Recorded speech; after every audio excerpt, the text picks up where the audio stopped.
Hello, everyone. Thank you for joining. Today, we're talking about racial justice and vegan advocacy with our amazing speakers here. And I just want to go around and give them each a chance to introduce themselves. And also, this is a panel being hosted by Youth Climate Save, which is a youth-led organization looking specifically at addressing animal agriculture and also our diets in climate action. So, E, if you don't mind, could you go first and give us a quick little introduction of who you are and your work? Hi, everyone. My name is E.A. Baco. It's such an honor to be a part of this panel hosted by Youth Climate Save. I really admire all the work that you're doing for young people and highlighting these really important topics. So just a brief background about myself. I've been a vegan for just a little bit over 4 years. And the reason I got into veganism had to do first of all, with my transition into a plant-based diet for health, and then I learned about the animal agriculture industry and how horrific it is, not only in terms of what we do to other living beings, but in terms of how it affects our planet. And then I got into a style of activism that we now call today intersectional activism because after George Floyd was brutally murdered, I realized that I could not leave racial justice out of my praxis for animal rights activism and climate activism because all of these issues are interconnected. And that's what we're going to be getting more into today. But since then, I have co-founded an organization called Vegans Against All Oppression.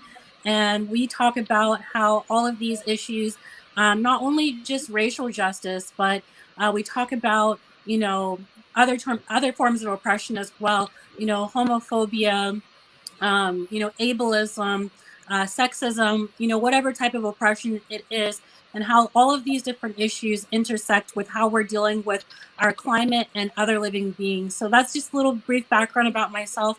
Thank you again for hosting. Thank you so much for joining. That's a really great introduction. And Destiny, would you mind going second? Just tell us a little bit more about yourself. Sure.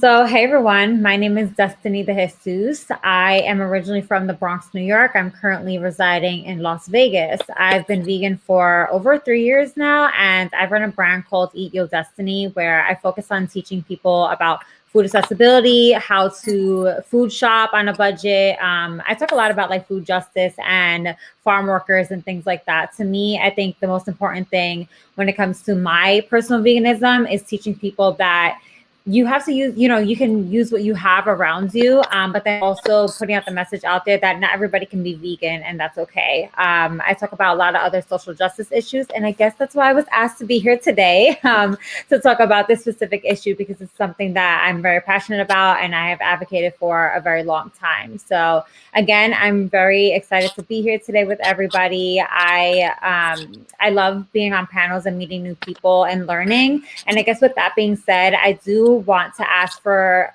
a moment of grace, just to remember that we're all learning. Every day we are students. And if there's ever anything that I personally say that is problematic or needs to be corrected, I would love for somebody to take the time out if they have the capacity to correct me.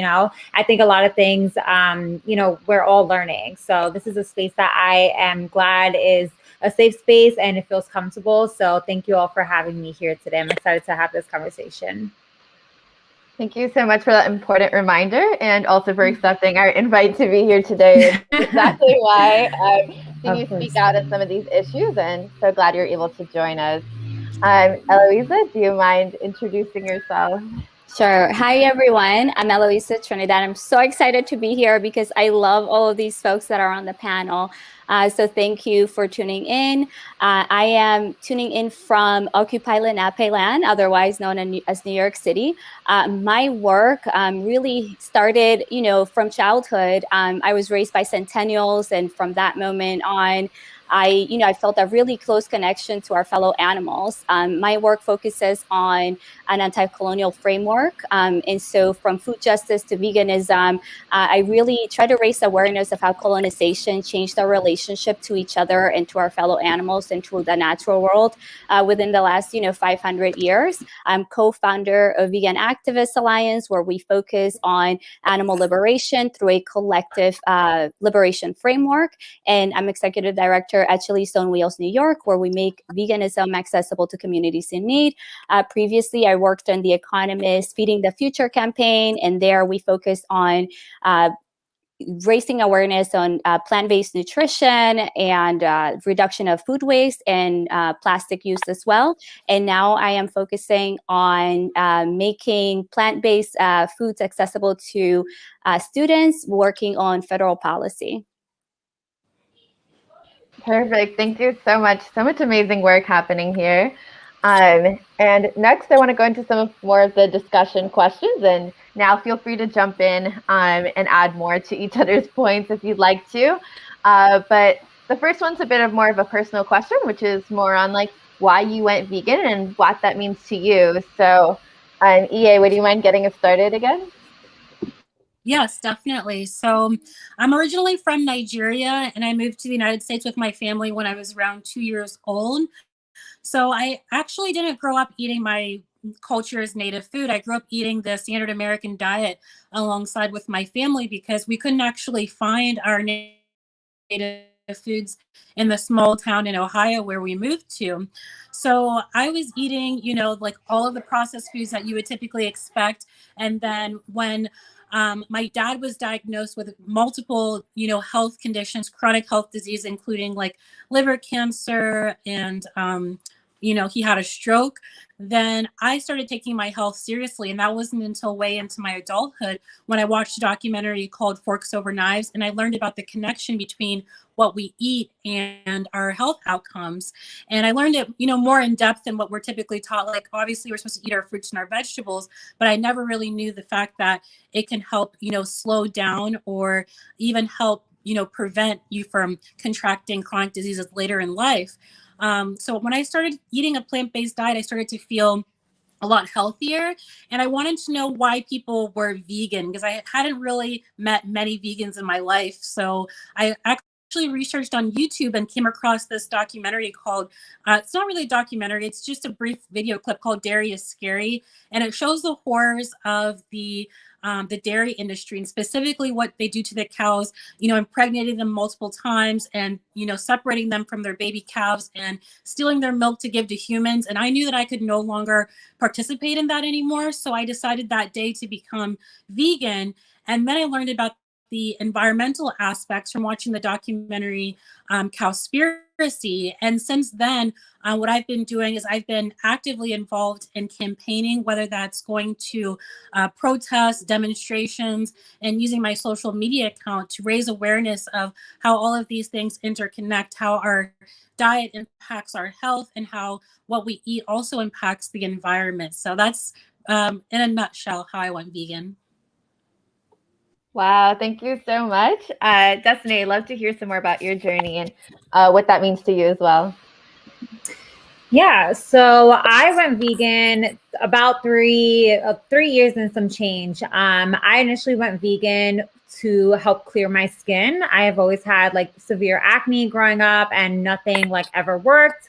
It wasn't until probably last year where I realized that going vegan will not clear your acne. It happens and it works for a lot of people, but it's not for everybody. I think last year is when I really realized that, everybody has a different body. You cannot promote one thing and expect to get the same results in different people, So after, realizing that, I then started I continued my vegan journey because to me, it's like decolonizing my diet. I learned a lot about my culture, where my people are from, what they eat, kind of to piggyback off of what they were saying before. I grew up kind of eating the standard American diet as well. I was eating a lot of hot dogs and hamburgers and spaghetti and meat sauce and things like that. And I didn't really grow up eating the foods that the people from my culture were eating. So learning a lot about that really helped to continue my vegan journey. Also the health aspect. I come from a family, mother and father, who both have diabetes and do not have access to medications, do not have access to necessarily healthy foods. So to me, it it's a privilege, but it's also a political act for me. I'm taking over my health. I am trying to do better for my environment. And I think that a lot of people can relate to this, that when you open the doors to veganism, you might do it for one thing. So initially for me, it was like my face and my acne, and then it turned into my health. And then I learned about, animal agriculture, and I learned about environmental justice and things like that. So I think opening the door just like led to so many different things. And now my veganism involves so many different aspects. And to me, it's forever a learning process. And I will never go back to not being vegan. To me, it's beneficial for my body. And I'm here to educate people on, my experience and how, if they can do this and if they can take this route, like some of the benefits of it. Thank you so much. Yeah, I think there's some common threads that we can see already. And Eloise, I'd love to hear more also about your background in going vegan and what that means to you. Thank you, Lana. So veganism has been a lifelong journey for me. It started in childhood. It started because of my fellow animals. I was very lucky to be raised already eating highly plant-based. And so I was raised by my great-great-grandparents. So we're talking about people who were centennials by the time that they passed away. And so they were very supportive of every animal that I brought home, every animal that I connected with. And so I didn't have a clue what veganism was. I just knew that I didn't want to hurt animals. We ate a lot of fishes, because I like to individualize them. Of course, they're individuals. And so, that was my first sort of image of another being suffering, was a fish just flapping around. And I get so emotional when I think about it. And I've always had a very strong sense of autonomy. And I knew very early on that, our fellow animals also want their autonomy. They also want their freedom. And so it took a long time for me to understand exactly, what veganism was. I didn't know what it was. And, as I got older, I've always been an activist since I was a kid. I've gotten into political activism, human rights work, and, being vegan and being an animal rights activist is part of that as well. And for me, I look at it as fighting for the autonomy of everyone, and in that everyone, animals are included. And so now, I just continue that work, and I understand that how everything is interconnected. The way I was raised was very much with a mutual aid praxis and sharing and all of those things. And so food is what brings us together. And I look at food justice, which is a lot of the work that I do, as a way of really not just decolonizing and getting back to our roots, but also making things accessible, making food accessible to everyone. Not everyone has that choice. Not everyone has that option. A budget is a privilege. And so I continue my work within that. I do everything from disruptions to then, feeding people who cannot access food. And so from that, environmental racism, all of that. And so for me, I really do look at as colonization as a way,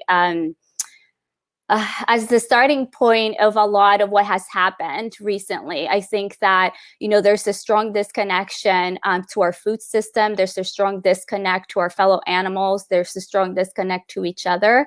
And, through bringing that into veganism and the animal liberation movement, I really hope that we can look at the root, right, and get radical and really start to change all of the systems, because it isn't as simple as black and white. It isn't as simple as animal liberation's here and human liberation is there. And so I do look at all the systems as interconnected, and I do my work in that same way.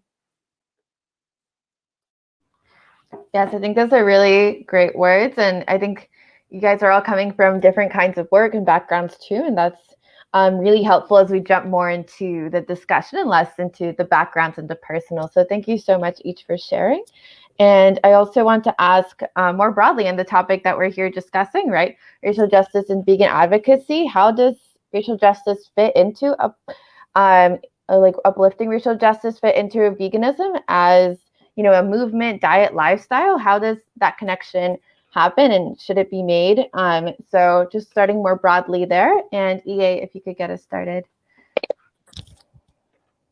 Absolutely. So just to reiterate what I said before is that I started analyzing veganism and the animal rights movement from a decolonial and racial justice perspective more after, George Floyd was brutally murdered, because, as a person of color, as a Black woman, I've always had to know my place in society and my identity, and how it affected, how I get jobs and where I go to school, and just all of these aspects in society. I don't get the option to, walk in society as a person who's considered neutral.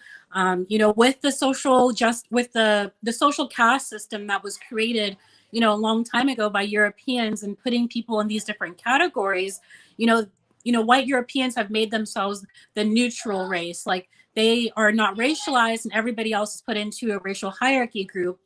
So when you come into vegan spaces, you'll quickly see that most of these spaces are mostly white, and that's not necessarily a problem. But when it becomes a problem is when issues of interconnected oppression happen. Like, when you go into a space that you're the only, Black person in the room, but they don't recognize that you bring with you, oppression that comes from society. They don't understand that, the communities that you come from, for example, like me being an immigrant and living in a middle class, community, I don't necessarily have the problem of, the food access, but I know that people who look like me suffer from food access problems. So when I want to speak more broadly to people, I have to take into consideration that when I'm speaking about veganism, I can't come from the perspective of somebody who's privileged to live in an area that has, a Whole Foods down the street, a Trader Joe's is down the street from my house, a local grocery store is like right behind my house. I have to think of it as I'm not only advocating for myself, but I'm advocating for other marginalized groups of individuals who are strategically discriminated against in terms of the access to, food and education. It's an honor and a privilege to know what veganism is. We often forget that in vegan spaces, and we come down morally hard on people who are not vegan simply because they don't know the health impacts, and also they haven't considered the ethical impacts as well. Not because they're less moral. Actually, studies do show that people who are oppressed, have a higher capacity for empathy for other living beings. So I take into a room with me when I'm going to do animal rights activism, the fact that I do come from a marginalized background, and there are a lot of things that I have to consider. The fact that my voice is not as valued. What we see when we look at the broader animal rights activism groups, we're seeing that the voices that are most valued are typically white cis males. And finally, we're starting to see the mic being passed along, in panels like this, to women of color and to Black women. And I'm very glad to see that shift. But prior to just a few years ago, you hardly ever saw panels where, Black people and people of color were being highlighted and spotlighted for the work that we do. And we also need to take into consideration the fact that in the United States, the fastest growing marginalized group, and I don't like to say minority because people of color are not the minority in the world, we're only the minority when we're minoritized in certain populations, like here in the US, but it is Black American people who are the fastest growing segment of vegans. What I bring to the table when I talk about, social justice, animal rights, and racial justice is the fact that, I'm coming from the perspective of I'm bringing, all of these people with me. I'm, locking arms with people who look like me, who are interested in this movement. And I think oftentimes people of color are paternalized, like they think that they have to, people who are, not Black or not a person of color, have to kind of teach us how to be vegan or teach us how to care about animals, whereas we come from cultures and societies where we've always cared about animals, we've always cared about our health, but strategic social injustice has prevented us from practicing our cultures in certain environments. And so what we're doing now is what Eloisa and Destiny have been saying. We're taking back our culture. We're taking back our traditions, and we're going back to plant-based. Like, we come from cultures that majority of the food that we ate plant-based, and I think that in terms of what the animal rights movement can be doing and why we need to recognize interconnected oppression is because we can make more people go vegan once we encourage them and show them that this is the type of food that our ancestors ate. This is delicious food. You know, we have always had a philosophy of caring for others, and especially caring for the most marginalized beings in society. You know, the animals, and I don't like to say they don't have a voice. They absolutely do have a voice, but their voices are overshadowed by the fact that they don't speak a human language. So we are their advocates, we are their co-conspirators, we are advocating alongside with them, and we're just basically, you know, turning people back to the fact that veganism didn't start, you know, with the vegan society, and I believe is it Donald Watson in like 1944. You know, people of color have been practicing these traditions for centuries all over the world, Africa, Asia. This is a historical concept, and all we're doing is we're taking us back to our roots, and we just need to, you know, meld all of these things together and just create a space where people can feel comfortable and people can feel like they belong in this movement. So yeah, that's basically my philosophy in a nutshell. So many great important points there. Destiny, you've got a real challenge following that. I was just going to say, I don't even know what else to add. I think what I was really going to say is that without Black people, without Indigenous people, without people of color, veganism wouldn't even be a thing, right? We started this, and it's just, it's something that we've been maintaining, and some people fell off, but we're here and we're out here. And it was mentioned before that, you know, these panels, I'm so glad to be on this panel with you all, because not gonna lie, I had a little bit of like imposter syndrome, but when it comes to things like this, I think it's really important for us to share our experiences, you know, as Black people, as people of color. It's really important that we do that. And to me, I don't understand how people can be vegan and compassionate and not care about human and non-human lives at the same time, you know? So that's why it's important that we have to care about these racial issues as well, because you cannot care about animals and not care about Black, Indigenous people of color. So I just wanted to like mention that. There was a lot that was said that I was going to say as well, but yeah. Thank you. Yeah, I'm sure there's a lot of like common ideas going across. And Eloisa, feel free to add in any. Thank you, Lana. So, you know, before I start kind of giving my opinion on it, you know, I want to say that we're racialized beings. And I think sometimes it's very challenging for people within white spaces to understand where we're coming from, because they perhaps lack the knowledge of what racialization is, right? And it's something that really started with colonization within the last 500 years. And so it's not that we want to be racialized beings, it's that we are. And so as Sia was saying before, we don't get to choose. You know, my ancestors didn't get to choose to be first contact people with Christopher Columbus, or they didn't choose to be enslaved. And so I think, you know, race is important because race is a social construct that affects everyone. So whether you are white, Black, Indigenous, Asian, decolonization is for everyone. And so, I want to make that point, because I think a lot of times we think of decolonizing as a process just for those who have been colonized, but we're part of the same system that has sort of, you know, prevented us from developing our relationships fully with one another. And so, you know, that work is for everyone to do.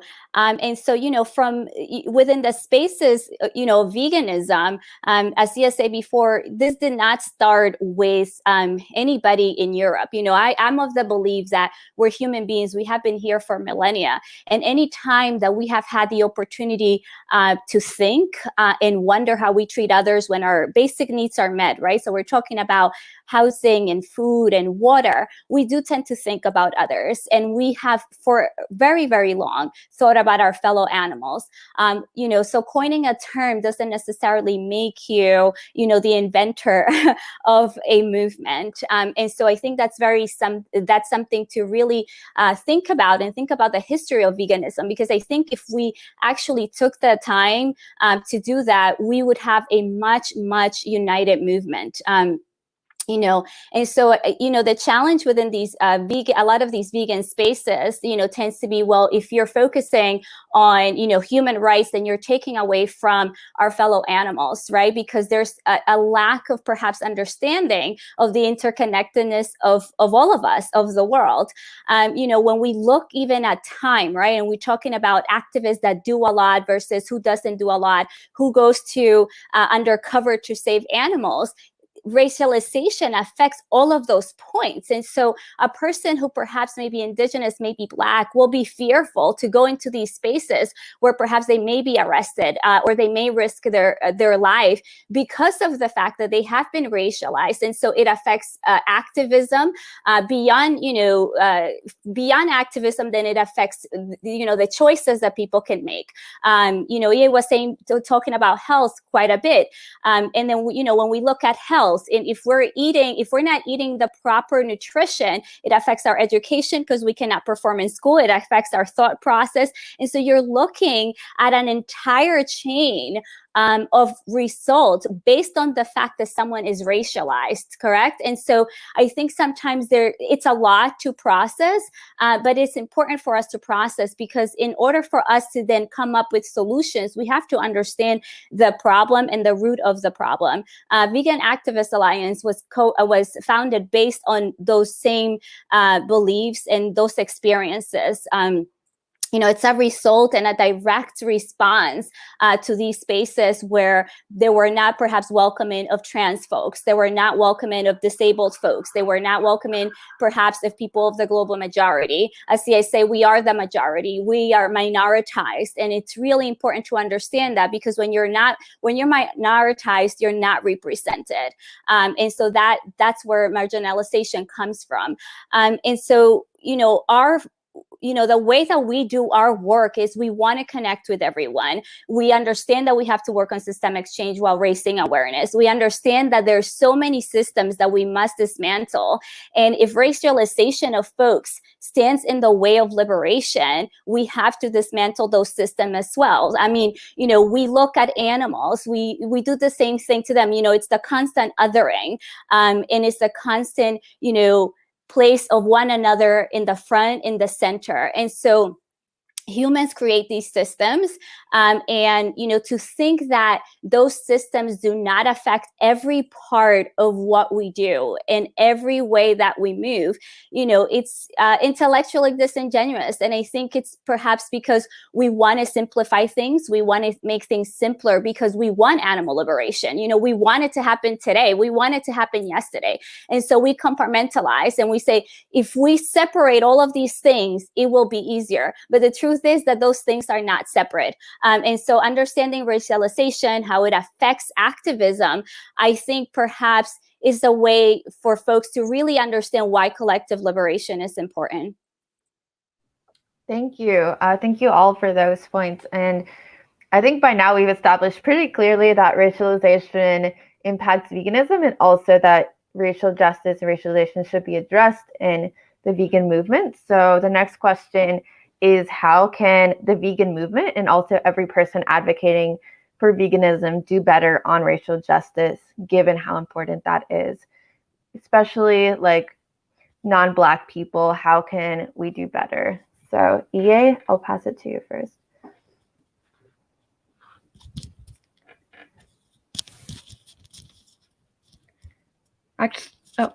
Go ahead. Yeah, so I think I think the first thing to start doing is to connection issue. How's the connection now? I think it's getting better now. Fully. Are you able to hear me? Yes. All right. Are you able to hear me? Yes, we can hear you. Okay, wonderful. I was having a connection issue. So I think the first thing that people need to start doing is to actually understand what racialization looks like. I think Eloisa was making some really elegant points when it comes to the fact that when you want to invite Black, Indigenous, and people of color to your spaces for animal rights activism, keep in mind that when we go to a demonstration, that we are targeted by the police. You know, I've been to actions where the police have shown up on site, and I don't feel comfortable interacting with the police because I know how the police treat us differently than our counterparts who are not people of color. So I think that that's one of the things that needs to come into the picture is how do we include marginalized individuals into our animal rights spaces without putting their physical lives in danger? And not only that, understanding that the messaging that we put out there has to be inclusive of people of color. We can't just advocate for, you know, what we see in most media when they bring up, you know, a vegan lifestyle. It's not just green juices, smoothies, and, you know, doing yoga on the beach and stuff like that. I think we have to start representing different types of veganism, different types of cultural food.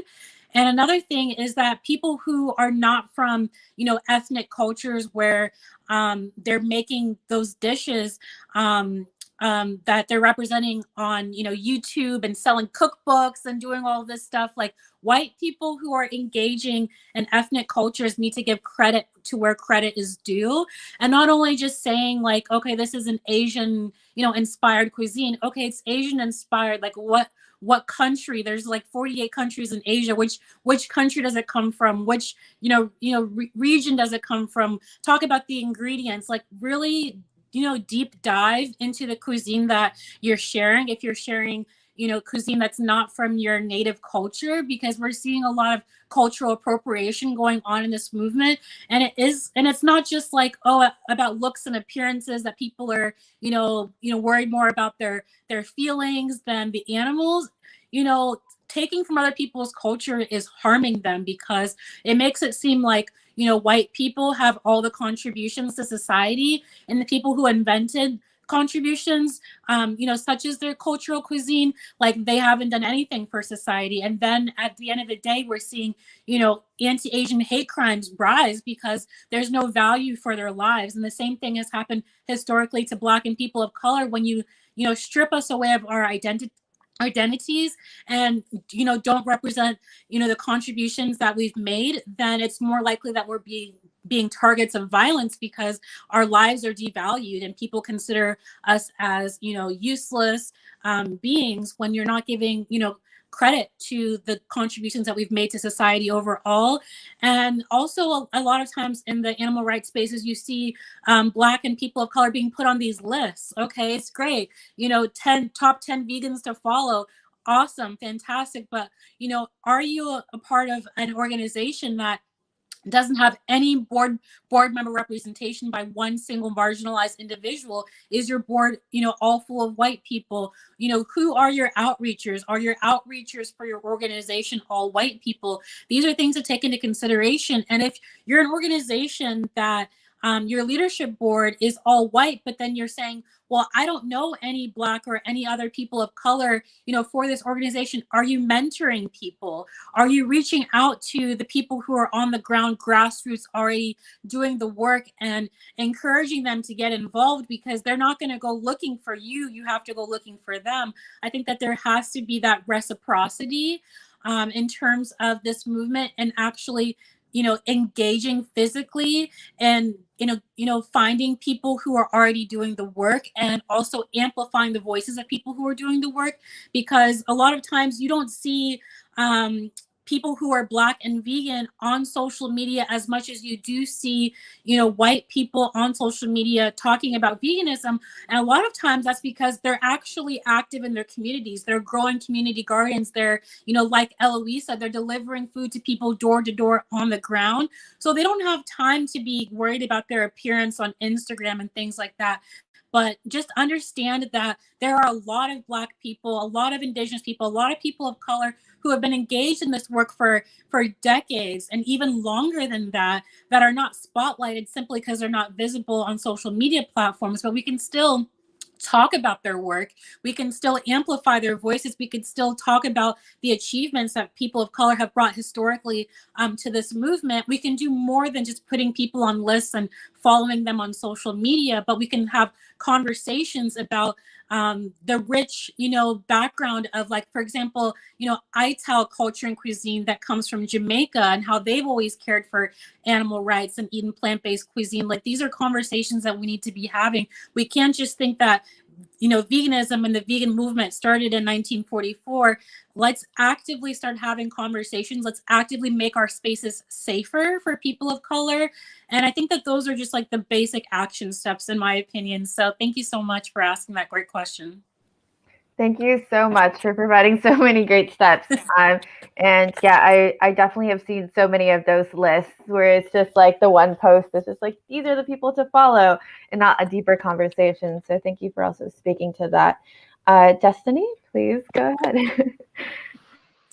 Yeah, so because my vegan activism really focuses on accessibility and just teaching people like how to use what they have, their resources, community fridges, things like that, I think action steps that I would recommend for people include speaking out. I talk about this all the time on my platform, just calling people out, calling out organizations, calling out businesses, calling out restaurants, calling out restaurant owners. There's no reason why items like black salt and quinoa and, like all of these indigenous foods, there's no reason why you go to Whole Foods and they're priced at like $20 plus, right? When you can go to an actual like Indian spa or like a Spanish spa and you find them for the price that they should be, right? So I think that if you have the privilege and the time and the capacity to reach out to these companies and let them know that what they're doing is wrong, that's really important. That's something that I do constantly on my social media page. And it's not for everybody, but the people who are able to do it, I think that's a really great step.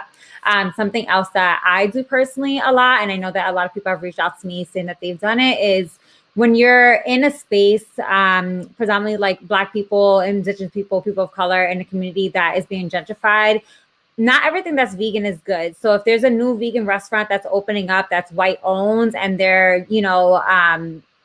taking part in like cultural appropriation in a community, they're serving foods that the community cannot afford, going to those restaurants and telling them what it is straight up is very important. It's cute to have a vegan restaurant down the block, maybe because you've never had it before, but it's not necessarily for the community, so these are things that I do all the time. I think reaching out to businesses can be a scary thing, but through the age of social media, it has become so much easier to just have a conversation behind a screen. I think for me, going live with businesses is really important. I know there's a vegan, Kimberly. I don't know her full name, but she's like really well known. I think it's Kimberly something. I have to put it in the chat, but she is really awesome. And like, we'll call out businesses with no doubt, have them on live and like tell them, what the problem is. So for me, I think that's something that if anybody can do that, highly recommend it. Like, without speaking out, things will not change, And then also for me,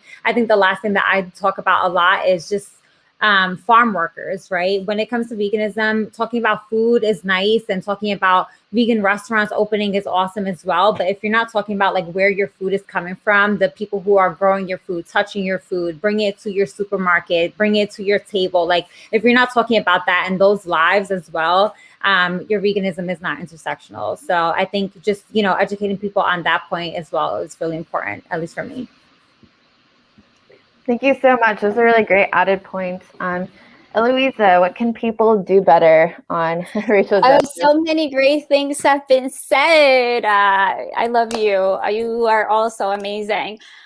So, I think I'm going to speak to, the folks in the audience who may be or may have some privilege. And what privilege means is that, you have something that you didn't necessarily work for. I have able body privilege, right? I was born this way. I don't have to deal with whether or not I have accessibility to a space, correct? And so, when we're fighting for liberation and we're talking about anything, if we are in a position of power and privilege, we should be losing power, space, and privilege. And I think those are three things that to remember. And so, you know, in losing space, I think the folks that are usually centered need to decenter themselves. Sometimes we do that even as activists for our fellow animals, right? We center ourselves as activists versus centering themselves as the individuals that they are.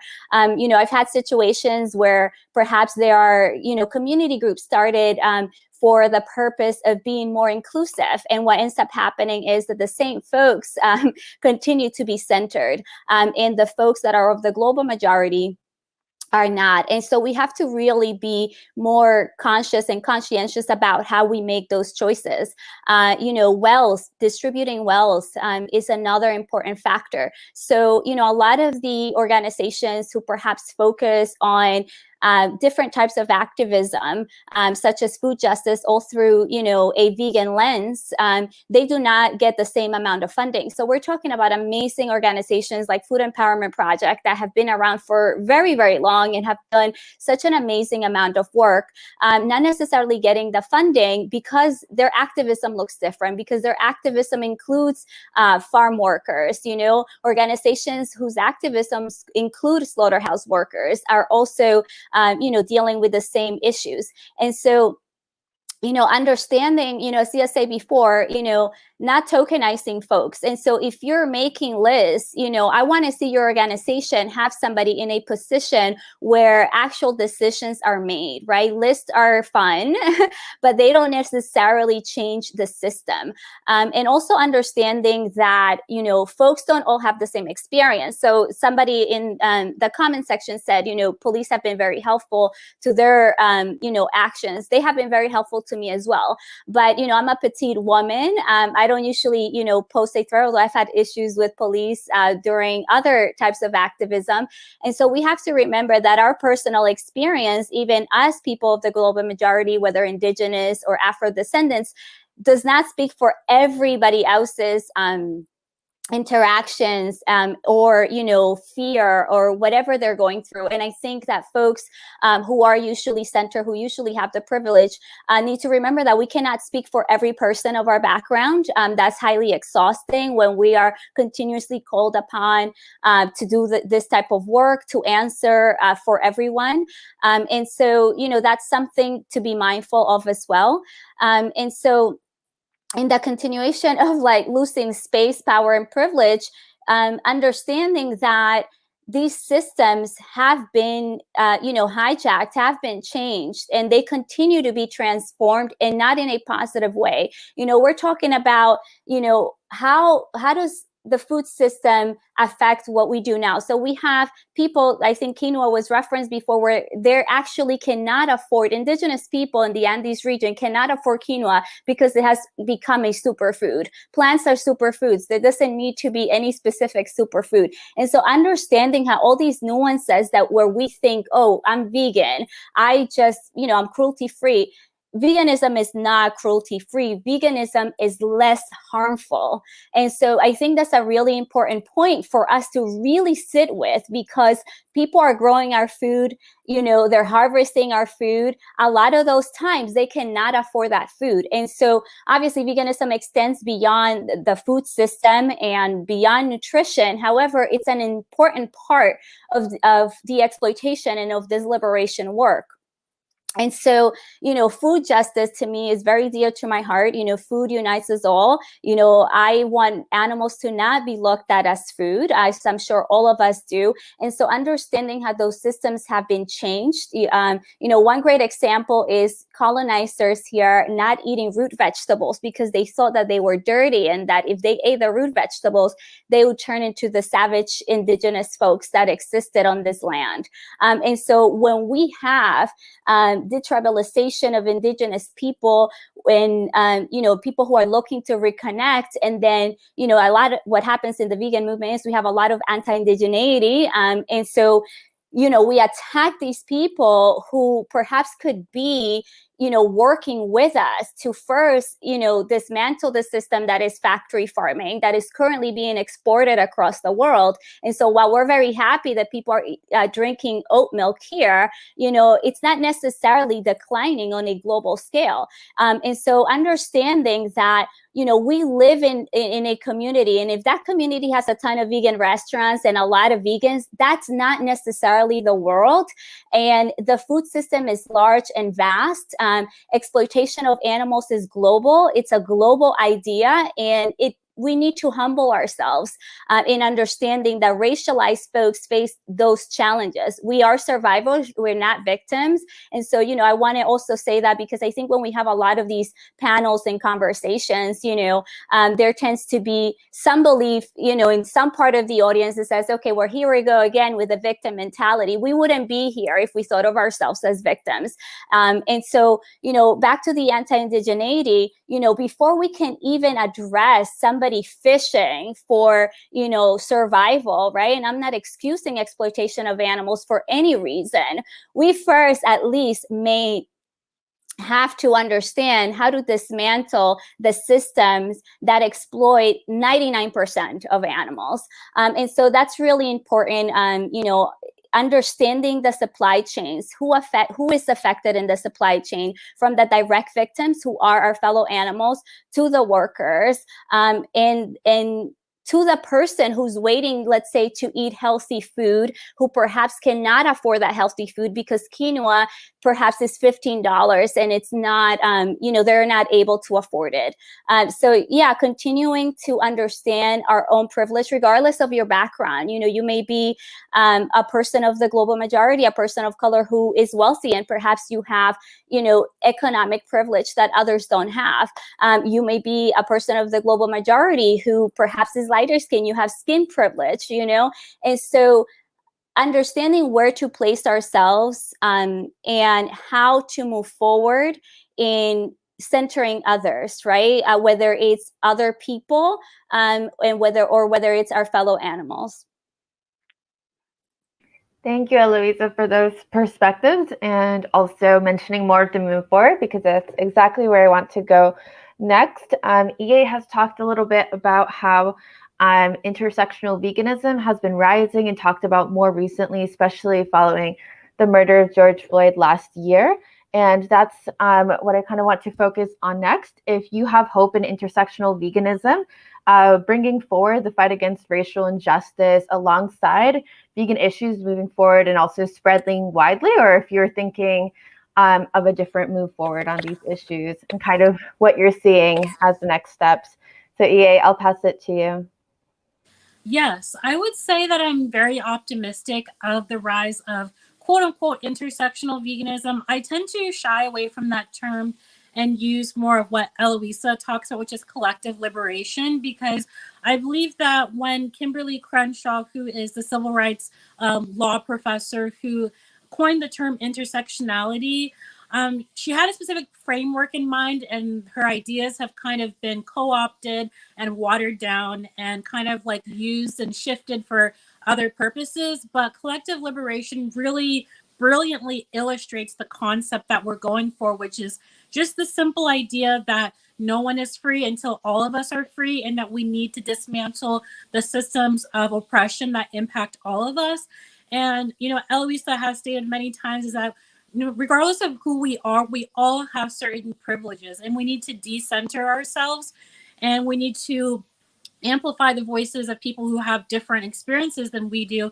And I am optimistic that I do see this shift happening. I see a lot more people talking about collective liberation now than I ever have in the 4 years that I've been vegan. And I believe that shift is going to continue to rise, especially as more people become aware of the fact that just eating a plant-based diet is not going to make this whole supply and demand shift on the consumer side that a lot of people think that it's going to make. People are going to be looking for alternatives to liberation and philosophies that are going to help us reach that end goal.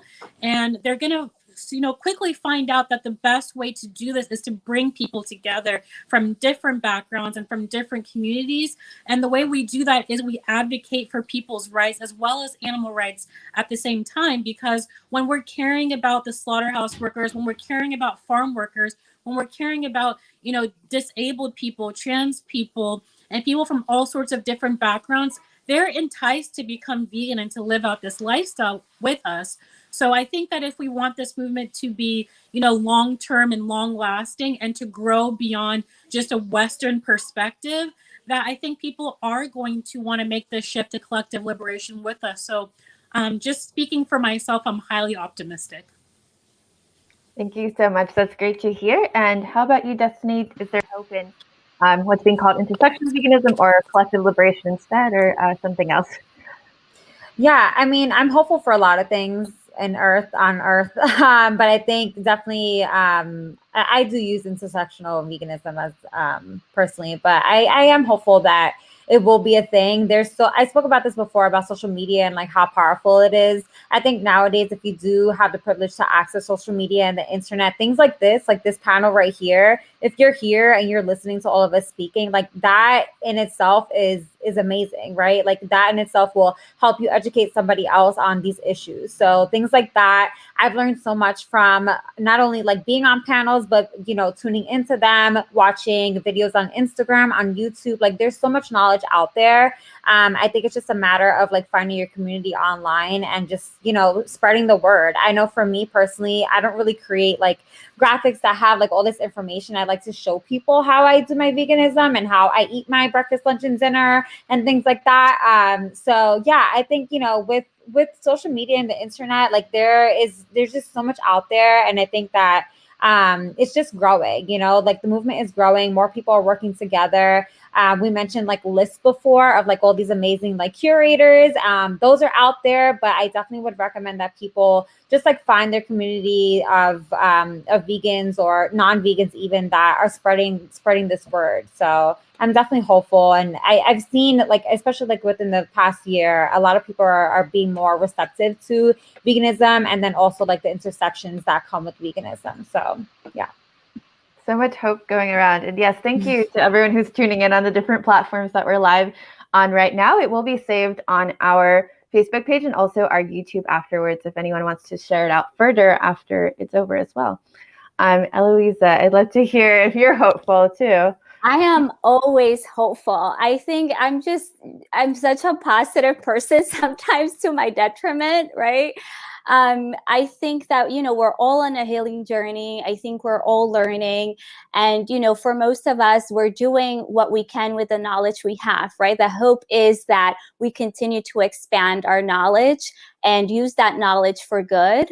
If we want a vegan world, we have to include the world. The world is not, a cis male white world. We have so many individuals, and we have to include them all because that's what we want. We want liberation for our fellow animals. And so I am hopeful. There's so many amazing stories that I come across right now. Vegan Activist Alliance is working with an organization in the Democratic Republic of the Congo that focuses on children who are orphans due to the poaching industry, and they're a vegan organization. And so not only are they teaching these children about reforestation, growing food, how to care for their fellow animals, not just those who are poached, but those who most people eat. There's stories like that of people working within these, conflict areas that you wouldn't think are doing the work, but are doing the work. And I think it is really important to follow amazing people online, but let's research, let's look at all of those stories where, there is so much adversity, and guess what? People are trying to do it, and let's support those folks and uplift their voices, right? Because so many of the stories of the animal liberation movement is from, the West, right? From North, South America, America, of people perhaps who have economic privilege, out of Europe. And so I think there is so much within our movement that is happening that doesn't get to be seen. And by the same token, there is just so much history. When we start researching veganism, animal liberation, our connection to other beings, we start to realize that this is not something that just came about, that we're carrying this in our DNA, that we care for others, right? That community is what brings us together. A lot of people misinterpret Darwin and people think survival of the fittest. And he mentioned community so many other times in his work. My opinions on Darwin, that's a separate subject, but just to talk about community and really coming together. So I'm always hopeful. I think that we're in a state of healing, and the more that we heal, that the road to liberation will become shorter and shorter. So always hopeful. Well, it has been so amazing hearing from each of you. I'd like to now go to our final round, which is just any final messages that you have for people watching right now, and also how they can further support you and your work as we wrap up. So, Ia, I'll let you go. First of all, I would just like to say thank you for this amazing opportunity and for bringing together this amazing group of co-panelists. I really enjoyed this experience. So, just my final thoughts and everything is, I would love to see more people, doing the work that Eloisa talked about, like finding the people who are on the ground, who are advocating for social justice, not only for animal rights, but for human rights as well, and spotlighting those stories. And in terms of the work that I'm doing, I just wanted to shout out my Instagram account. You can follow me at EA Loves Life. EA is spelled IYE and Loves Life. And then also just following VAL, and that's We Are VAL, and VAL stands for Vegans Against All Oppression. So it's We Are VAAO on Instagram. If you go to our Instagram bio, there's a link where you can sign up. So basically what we are is we are a social media platform, but it is, a small, private group that we're growing out. And what we have is articles, you could post pictures, you can contribute to this platform any way you could contribute to any other social media platform about, collective liberation topics that we've, talked about all throughout this panel. But I'm just really grateful that you've, had me on here. And yeah, just hopefully you, follow along with my work and all these amazing women that you've invited along today. So thank you again. Thank you so much. And I just shared your Instagram and also the website in the comments for anyone who's interested. Destiny, go ahead. Yeah. Also, just, thank you for having me here. I'm just a regular girl from the Bronx, just trying to make it work, trying to live my vegan life. And so I just share personally, on my platform, I just share how I'm navigating this life as a vegan, as somebody who has a very tight budget. And I love that Ilosa. I'm sorry that you mentioned before that a budget is a privilege, right? And so on my platform, I talk all about, keeping your grocery bills low. And I think for me now, I do have the privilege of having and setting a budget, but I came from a family where that was not always a thing, right? This is something that I'm kind of carrying on into my adulthood. And I just really spend a lot of time speaking with people in my DMs, talking about how you can make this work for your family if you can find things like budget friendly and stuff like that. So I'm just really happy that I was able to be here today. I kind of felt a little bit unprepared, but I'm really glad that I was here because I learned so much from you all. And I think that's what these are for, we learn from each other. We can collaborate in the future and see what we can all do collectively. So I am on Instagram at Eat Your Destiny. I post grocery hauls all the time. I share about I do panel discussions every single month about different topics. The last one I did was about keeping the culture as a vegan. I've done things about being vegan and athletic, being vegan and living in a food desert or food apartheid. And so these are things that I'm just talking about from experience. I share things from, the community that I have come from. And yeah, I just want to thank everybody again for being here and supporting the work that I do and everybody else here. So. Thank you so much. And if you felt unprepared, we couldn't tell at all. Let me just tell you that. I learned a lot, so I'm very grateful that I was here and I can listen to everybody. Thank you so much. Eloisa? Thank you, Lana, and thank you for, putting this together. I think I've said it before, but I'll say it again. I just feel so grateful to be in this space with such amazing women. One way that you can support my work is by sharing food and being in community. We come across so many people who are unhoused, who are unsheltered, who are actually vegan, or, they try to be vegan as much as they can. And so ask those people who are around you, who you may otherwise, not notice, because perhaps we've been conditioned to dehumanize people who do not live in a structure that protects them from the weather. Share food with them and have a conversation with them to extend, your helping hand to others beyond the animals, right? And so in that process of mutual aid, of community, of building community, perhaps we will achieve that liberation. I'm involved in a few organizations. So obviously following my Instagram, Elogata, and Vegan Activist Alliance. So Vegan Activist Alliance, we focus on animal liberation. It is through a collective liberation framework. And we do educational activations. We also get politically involved. We think that's a really important part. Every system is an important part, every type of action to dismantle the entire system. So raising awareness while working towards systemic change, which is very slow and frustrating. And following Chili's on Wheels. So what we do at Chili's on Wheels is we make veganism accessible to communities in need. And New York City Hip Hop is Green. So Hip Hop is Green is an organization that has been around for 12 years. It's national. So we use the power of art and music to talk about veganism. We focus on animal rights as well as organic farming and well-being. And so we really talk to children. We talk to the youth, which is something that a lot of times we don't focus so much on in our movement. So following those three organizations and continuing to build community, I think that is the only way that we're going to move forward. And I think the last ask is decolonizing, understanding that decolonization is for all of us, that we have been interrupted. Europe colonized 84% of the world. So there is no place that was really left untouched, very, very few places. And so we're living under this racialized system. And once we understand that we're all affected by it, regardless of whether you have more or less privilege than the other person, we have to undo these systems and undo our thoughts that are a product of that system.